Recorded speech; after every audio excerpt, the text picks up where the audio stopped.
Even with all the things to read, occasionally we head over to CNN's website. CNN, despite the fact it's become completely ideological and dishonest, is still regarded by many, public schools for example, as a trusted news source. So people read CNN's website. We want to see what they're publishing.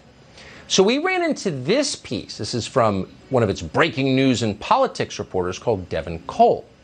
Cole was writing about South Dakota's legislation on transgender athletes. Cole wrote this line, and amazingly, CNN published it. We're quoting this directly from the CNN website. Here it is.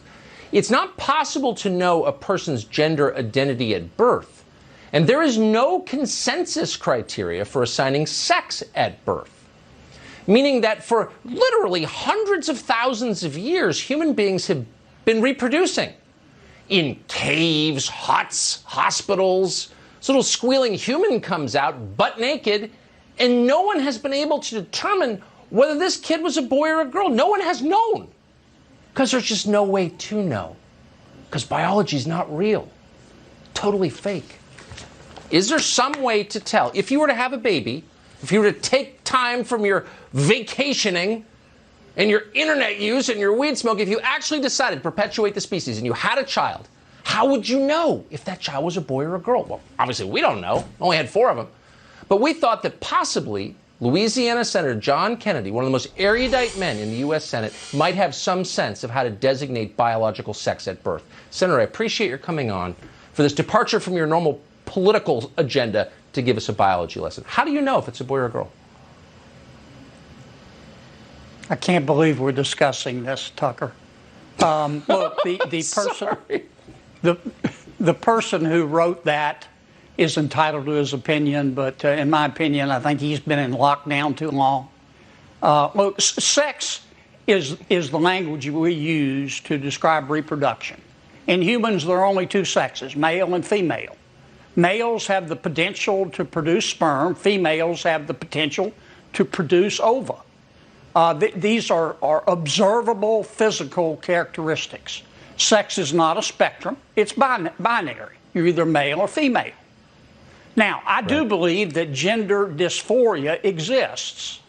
It's rare, maybe 1 in 30,000 males, 1 in 100,000 females. Gender dysphoria is not an observable physical characteristic. It's an internal feeling. It's an internal feeling that a person of one sex has when he internally identifies with another sex.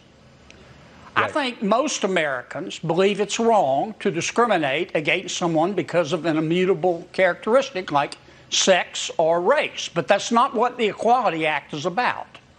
The Equality Act is about power and government.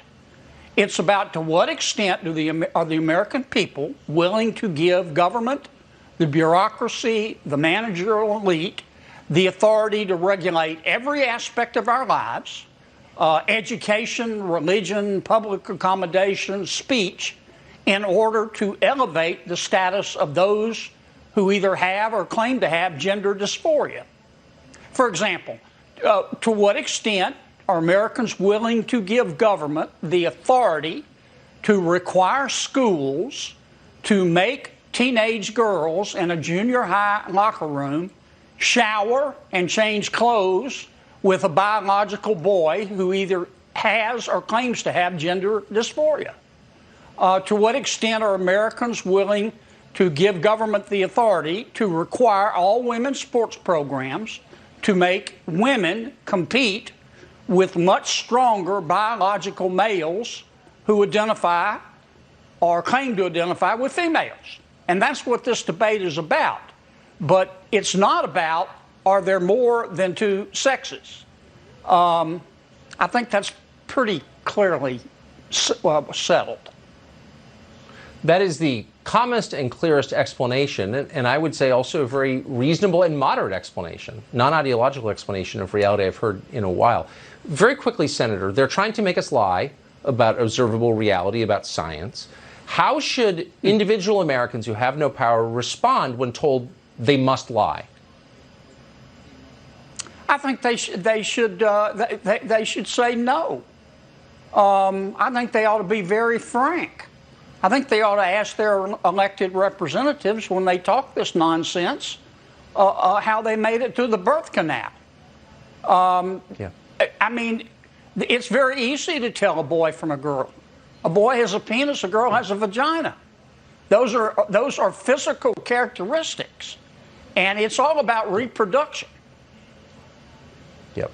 Sex can be identified at the DNA level. That's something you didn't. I'm sure that's something you didn't know, Tucker. But I had to confront it several times in the delivery room. I learned it, but it's nice to hear it confirmed. Senator, thank you so much for coming on tonight and for your brave clarity.